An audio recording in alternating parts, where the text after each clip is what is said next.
Bonjour à toutes et à tous, bienvenue dans Parigo. Cette semaine, on va parler du stationnement et de tout ce qui a changé depuis le 1er janvier. Mais tout d'abord, on va jouer à des chiffres et des lettres.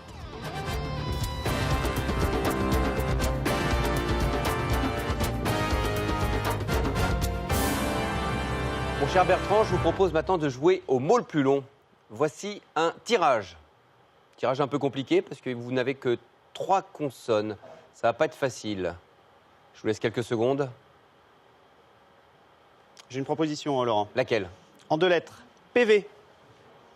PV, oui, en 2 lettres, oui, c'est parfait. Acronyme, le fameux procès-verbal. Pour une fois, Bertrand, c'est un PV qui va vous rapporter des points. 2 seulement, mais c'est toujours ça de prix. Bravo, Bertrand.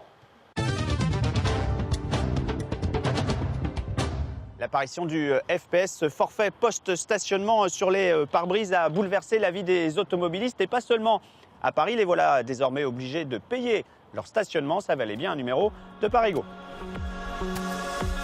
Des places libres en plein Paris, non, vous ne rêvez pas. Adieu les voitures ventouses. Et si la réforme du stationnement facilitait en fait la vie des automobilistes, attention, vous allez être surpris. Des agents qui verbalisent à tort et sans grand discernement, des sociétés chargées du contrôle aux méthodes plus que douteuses. Depuis le 1er janvier, les couacs se multiplient, c'est le côté obscur de la réforme. Parigo mène l'enquête. Et les parkings souterrains dans tout ça sont-ils pris d'assaut? Entretien avec l'un des 3 grands acteurs du secteur. Enfin, nous vous ferons découvrir les applications qui vont vous changer la vie. Avec elles, vous aurez la certitude de trouver une place de parking, que ce soit en sous-sol ou en voirie. Notre test à suivre.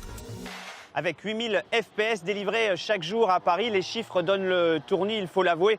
La plupart des automobilistes avaient pris pour habitude de ne plus payer leur stationnement. C'est désormais trop risqué, les contrôles sont quasi systématiques. On verra dans un instant les ratés de la réforme. Mais tout d'abord, voyons ses côtés positifs, car oui, ils existent. Un reportage d'Antoine Marguet et d'Yohan Dorion.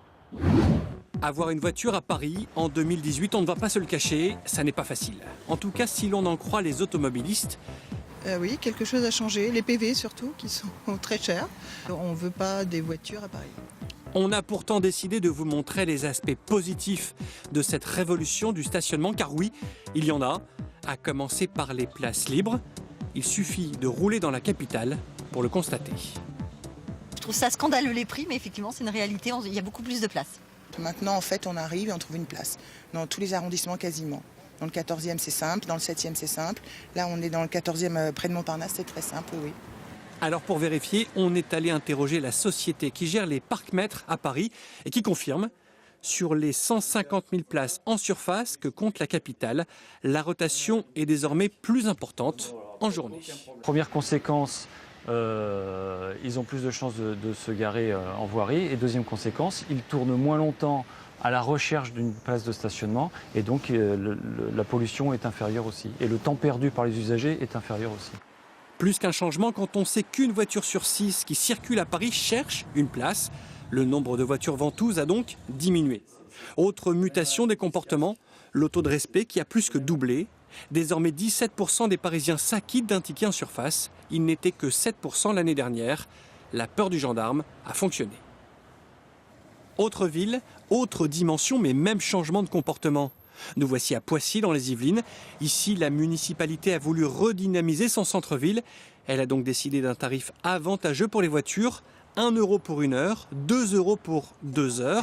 Mais au-delà, le tarif grimpe jusqu'à 35 € avec le FPS. On constate depuis le 1er janvier 2018 une hausse des transactions de près de 25%. Donc ça va dans le bon sens. Mais surtout, on a une hausse des rotations, donc des parcs de stationnement, des stationnements de près de 15%. Poissy, qui a fait le choix de ne pas prendre de société privée pour verbaliser les voitures. La commune a préféré garder sa police municipale. Mais comme à Paris, l'objectif est le même, mettre un terme à la fraude au stationnement. Le tableau n'est évidemment pas si idyllique que ça. Les premiers mois ont été particulièrement chaotiques entre les méthodes douteuses de certains prestataires et les ratés des premières semaines. C'est un reportage de Gaël Darangos et d'Isabelle Audin. À Paris, on n'a pas attendu le printemps pour les voir pousser. Des amandes, des prunes, par milliers. En janvier, 260 000 PV, forfait post-stationnement ont été apposés, mais dans quelles conditions? Des débuts ratés, c'est l'expérience faite par quelques conducteurs. En théorie, cette carte d'invalidité donne droit au stationnement gratuit, mais depuis 2 mois, l'Association des paralysés de France croule sous les signalements. Il faut que ça cesse, parce que là, on en a marre de se faire verbaliser dans tous les sens par des gens qui ne connaissent pas la réglementation. Les 2 prestataires, Movia et Streeteo, le confirment, les professions longtemps épargnées ne le sont plus. Donc quoi qu'il arrive, de toute façon, à chaque fois que vous verrez nos cartes, vous nous mettrez une amende. Ouais. Ok. Bon, malheureusement, ça va nous coûter cher à la fin de l'année. Même les médecins. Même les médecins. Ouais. Chez Streeteo, des salariés parlent d'arnaque. Des amendes auraient été distribuées illégalement et des contrôles bidonnés, comme l'atteste cette vidéo d'un salarié. Streeteo triche par rapport au contrat de la mairie de Paris. On tape des plaques juste pour rentrer dans notre quota. D'après nos informations, la mairie de Paris aurait sélectionné Streeteo sur des critères financiers. Il ne présentait pourtant pas les meilleures garanties. Anne Hidalgo a porté plainte. Le parquet de Paris a ouvert une enquête préliminaire pour faux et escroquerie. Des recours impossibles auprès de prestataires. C'est la drôle d'expérience faite par des Parisiens. En théorie, d'un clic, on s'acquitte de son amende sur le site paris.fr. Ensuite, on fait le recours. Dans les faits, cela s'est avéré plus compliqué pour cette avocate. La pièce demandée a été fournie. Simplement, à mon sens, il n'a pas été étudié puisqu'on me répond un quart d'heure plus tard. Selon le Canard enchaîné, la mairie pourrait infliger des pénalités aux prestataires si le nombre de recours est trop important.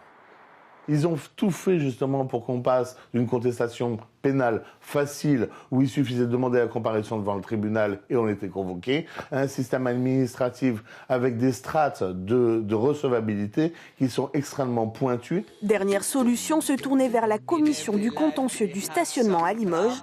Cette nouvelle juridiction étudie les recours provenant de toute la France et les dossiers s'accumulent déjà. Bonjour Alain Deves. Bonjour. Vous êtes le directeur général de la CMS, l'un des 3 opérateurs qui gèrent les parkings souterrains à Paris et en Ile-de-France. Alors avec vous, j'aimerais voir quelles sont les conséquences de cette réforme en surface pour les parkings en sous-sol. Est-ce que d'un seul coup, il y a beaucoup plus de monde qui vient chez vous parce qu'on est désormais obligé de payer son ticket de stationnement? Ce qu'on peut dire, c'est vrai que c'est encore un peu récent pour tirer vraiment des conclusions définitives, mais on a eu sur le mois de janvier une fréquentation un peu plus soutenue et puis des demandes de la part d'un certain nombre de clients privés et également de sociétés pour avoir des places de stationnement en abonnement. Et puis, après, sur le mois de février, ça a été un petit peu moins sensible, dans la mesure où il y a eu effectivement les saisons des Jeux et puis les crues de la Seine qui ont un petit peu effectivement limité cet effet. Alors, vu que les tarifs sont un petit peu près les mêmes, entre ce qui se passe en voirie et en sous-sol, c'est environ 4 € pour les arrondissements centraux, en tout cas, de l'heure. Ça veut dire qu'on vient chez vous plus forcément pour venir stationner 2 heures, parce que désormais, on trouve des places en voirie, ce qui n'était pas forcément le cas avant, mais qu'on vient chez vous pour des stationnements plus longs.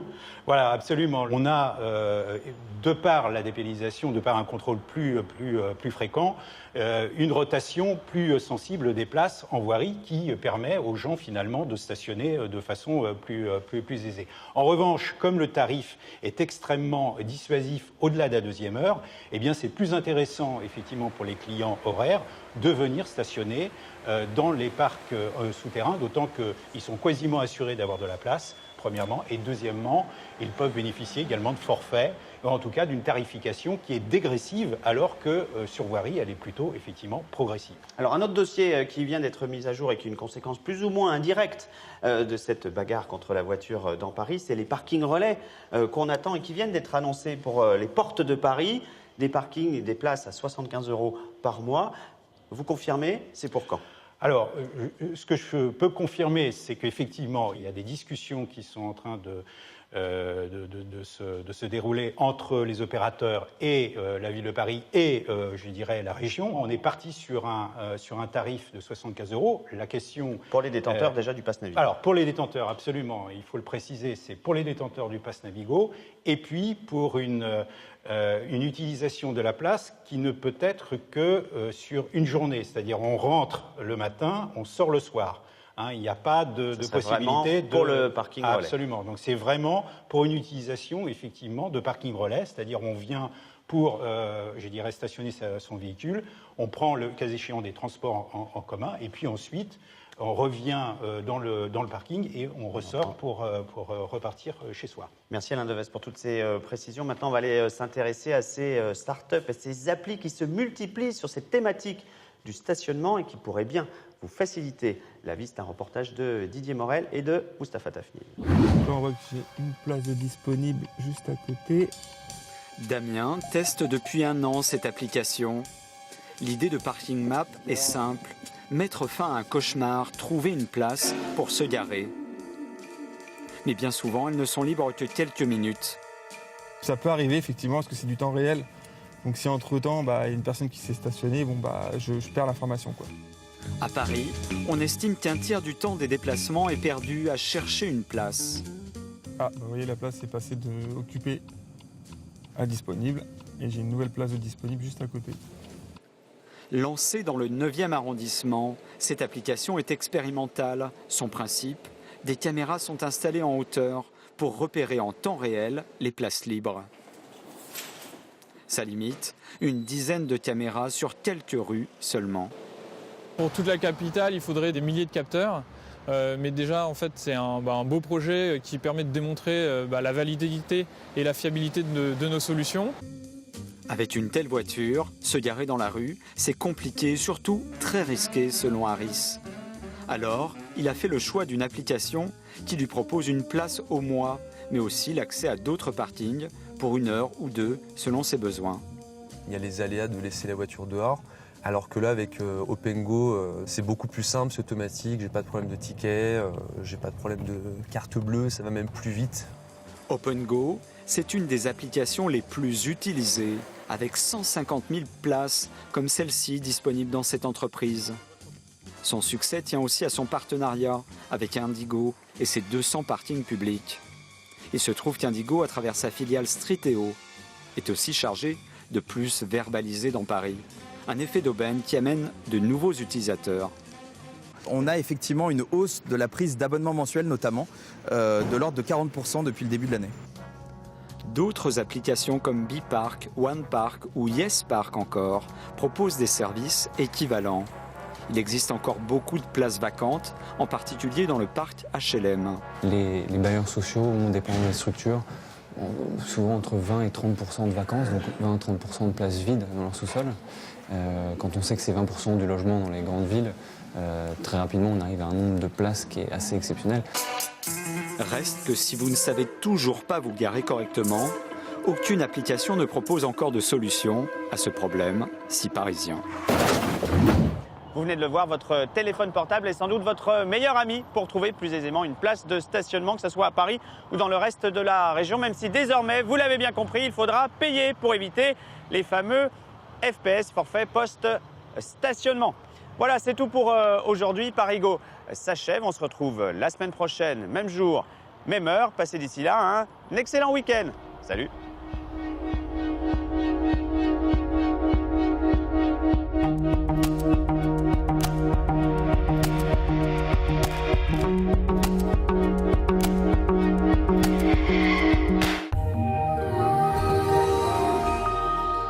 Bonjour, voici votre bulletin de qualité de l'air avec Air Paris.